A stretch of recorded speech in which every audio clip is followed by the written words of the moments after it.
Hey folks, this is Nick here, aka Pogo, as you might want to prefer to call me. I'm just going to be taking you through a quick rundown of how Bangarang, my remix of Hook, was pieced together in FL Studio. So, to get re-familiar with this track, re-familiarize ourselves, quote unquote, let's just take a quick listen to the first part of this track.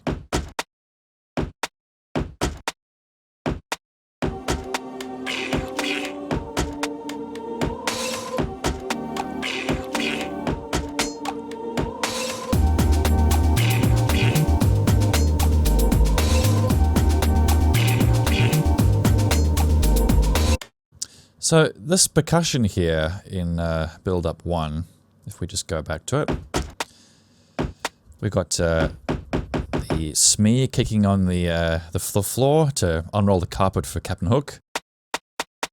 I believe that is the snare drum I've used. I can't remember what it is exactly. I think it's like a baseball being caught or something. We then go to build-up 2, where we start bringing in the vocals and the chords.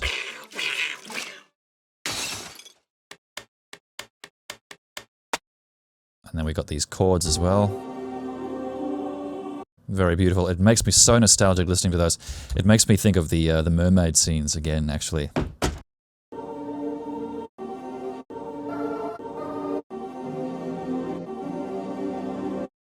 Cool, cool, cool. And then we go to build up 3, which I think is just more chords built in there. And then we go off to, so I've basically set these out section by section. FL Studio kind of forces you to make music in a very blocky manner, and I'm not sure I'm particularly happy with that. It requires you to take the extra mile to produce an organic piece of music that kind of flows. You can see here we've got blocks, blocks, blocks. So then we move on to the sort of greater opening of the track here.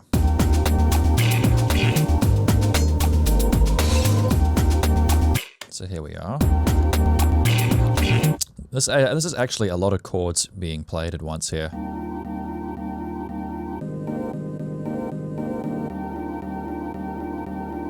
I'll just kind of slowly add them on.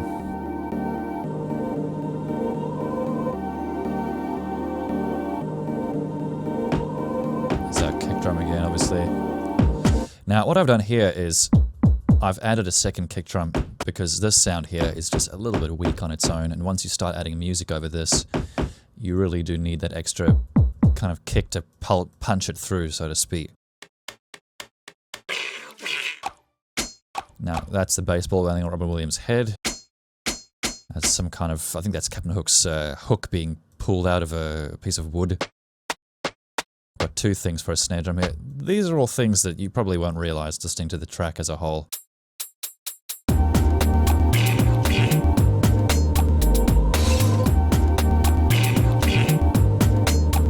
And then obviously we've got this intro here, Robin Williams, just to kind of build up a bit of character. Have you wondered what it's like to feel the total exhilaration of really flying? Feel this. Let's move on.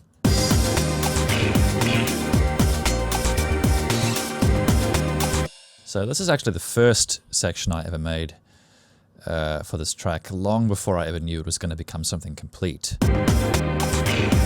So I've got 2 bass lines here. I've got the 1 and the 2nd. I kind of throw them together because they both occupy different areas of the spectrum, and it just makes for a fuller sounding bass line. So there's our first chord, then we start mixing in other chords. Just listening to this kind of brings back all the memories I had of making this. It's actually kind of cool. I think that covers our chords. I believe I used a ride cymbal here somewhere. But anyway, those are the chords. Chuck them in with the bass, and it sounds kind of nice. In fact, listening to that again, there's actually a click on the beginning of one of these. So I'm just going to hold Control and increase the attack on this ever so slightly to get rid of that click at the start.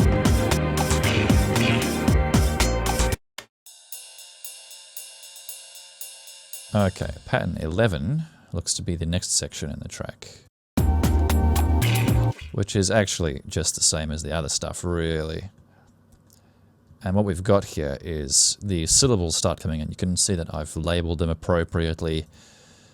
I'm actually just going to select a bit of this out so that we can loop it and go through the individual sounds.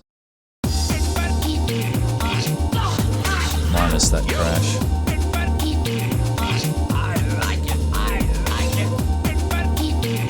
So let's go into this pattern here. You can actually hear that that's not a very clean sample. I've had to do a lot of reduction of strings in the background, even despite recording that out of the center channel. You can see that I have actually adjusted the pitch slightly with some of these samples. It's very unlikely you'll get a sample that's dead on pitch. And then I've got Robin Williams kind of battling it out, losing his balls. Yo! And Dustin Hoffman, they're playing Captain Hook on the end. Yo! You can hear that I've divided the last syllable there to adjust the pitch slightly down, because if we listen to it in the original, it's just a little too high. So I've gone and separated that and lowered it. Yo! Yo! What's interesting actually is that for some reason my reverb here does not seem to be on when it should be. And listening to that, that is entirely too much reverb, so I'm going to take that decay down, bring the percentage down. You just want a bit of reverb. You don't want so much that you blast the accentuation, the pronunciation of things away. Yo! And then obviously we've got the I Like It, which everyone loves at the clubs. I like it. I like it. I like it. Which obviously I needed to stretch, compress just slightly to get that onto beat. I like it. I like it. Starting to fall off on the end there, but that's okay. It's not a big issue. And then we go off to the chorus.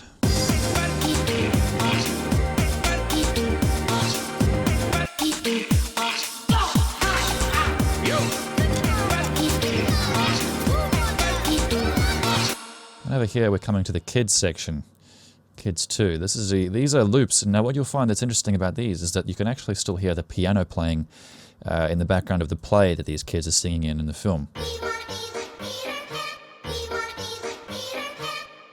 These are sounds that I really just couldn't get rid of at the time, and in all honesty I don't think it was really worth my effort to have done so, because if we listen to it against the music you just can't hear the piano at all.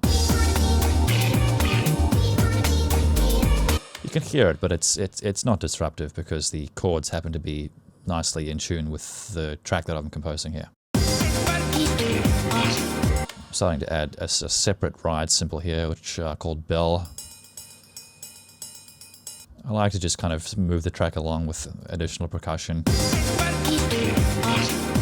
Now over here we start utilizing the voices of Maggie. And I'm going to be honest with you, these samples of Maggie's voice required a lot of processing. In fact, if you listen to them, you might even pick up that they're not entirely natural sounding. Particularly this one. That required a lot of tuning, and you'll also notice that we're actually playing that semitone down, plus an extra 30 or so cents. So it tends to sound a little deeper than usual. The original sample is actually... but we've had to lower that down. So we've got Maggie's voice there. See, what's interesting is that if I was to compose this again today, I would probably do this bass very differently. I'm not really sure I'm that happy with it. It sounds just a little bit mashed together.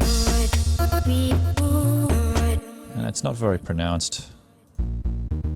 But we can hear that with that extra bass there, it's just a bit too much. Now, for some reason I've called this section New Dimension. I don't know why. I think it's just because I wanted to take the track in a new direction, which is the word I should have used. And so I've came together with these chords.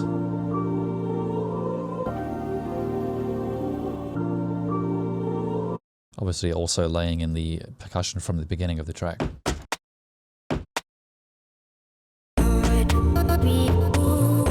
And then I start dropping a bit of a house beat into that.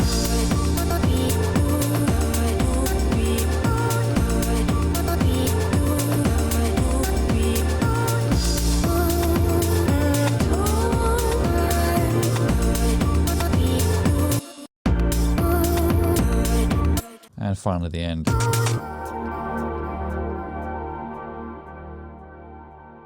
Other things we've got in here is like Just Listen, which is something I never used. Just listen. I never used that. I think I used this. Lightning has just struck my brain.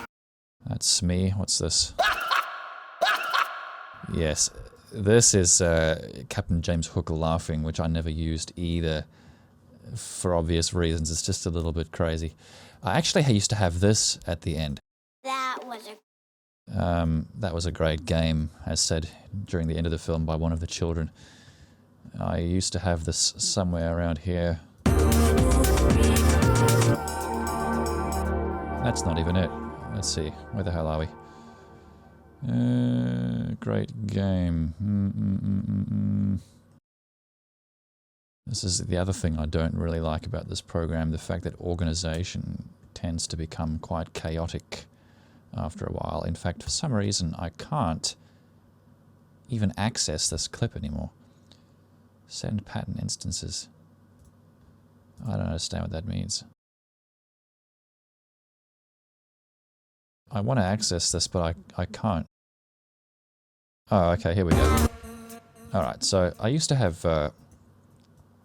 I used to actually have that here. That was a great game. I decided to take it out because there's just something about it that I don't like. It just sounds a little bit, I don't know, icky. It sounds a bit, you know, put on. I don't really care for it. Yeah, this is the section that I mix into my live shows.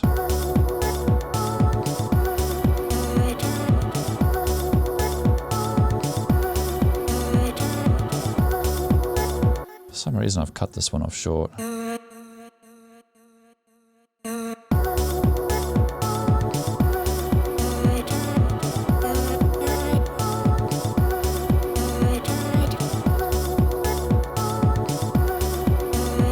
I tend to just drag that out on the end there because it really sounds nice. I'm actually kind of sorry I didn't use it in the final track. But there we have it, folks. That's kind of a breakdown of all the sounds I've used here. I'm sorry for the limited real estate. Doing this in 720 high def, believe it or not, is still not really sufficient. But hopefully that gives you a good idea of how I put this together. You can see that FL Studio, while powerful and very flexible as a sequencer, when it comes to structuring, tends to be a little bit overly blocky and very kind of mechanical. I'm not entirely sure I'm really sold with this way of laying my tracks out. It's a little fidgety, it's a little finicky. It's very functional. There's a lot of great functions in here that I still have not really come to learn about. But my initial impression is that piecing your tracks together like this is a little blocky, and you know, sometimes you want to go in and you want to change one of these sections, but then that of course means you have to clone that section, which means you end up with an entirely new row here dedicated to just that section, which I don't really care for. But you know what, this is FL Studio 10, perhaps there's a function somewhere that I need to learn about that allows me to get around that problem. Anyway, thanks for watching, folks. I hope you've enjoyed, and I'll be bringing you more breakdowns in the future.